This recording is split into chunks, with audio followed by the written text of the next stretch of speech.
कन्हान येथील विकास हायस्कूलच्या 1986-87 10वीच्या माजी विद्यार्थ्यांचा स्नेहमिलन सोहळा बळीरामजी दखने हायस्कूल कन्हान येथे अत्यंत उत्साहात आणि भावनिक वातावरणात पार पडला।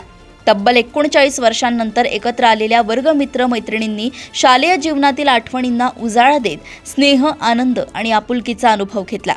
रविवार 18 जानेवारी 2026 रोजी सकाळी आयोजित या कार्यक्रमाची सुरुवात शालेय प्रार्थना व महापुरुषांच्या प्रतिमा पूजनाने झाली। यावेळी स्वर्गवासी गुरुजन व वर्गमित्रांना मौन पाळून श्रद्धांजली अर्पण करण्यात आली। माजी विद्यार्थ्यांनी आपल्या शालेय आठवणी, अनुभव आणि गुरुजनांविषयी कृतज्ञता व्यक्त केली। उपस्थित माजी शिक्षकांचा यथोचित सत्कार करून त्यांचा आशीर्वाद घेण्यात आला। कार्यक्रमात स्नेहभोजन, जुन्या वर्गात बसून प्रत्यक्ष अध्यापनाचा अनुभव, मैदानी खेळ, गीत गायन आणि मनमोकळ्या गप्पांमधून स्नेहमिलनाचा आनंद द्विगुणित झाला। एकूण 121 माजी विद्यार्थी सहकुटुंब उपस्थित होते। भावनिक क्षणांनी भरलेला हा स्नेहमिलन सोहळा सर्वांसाठी अविस्मरणीय ठरला।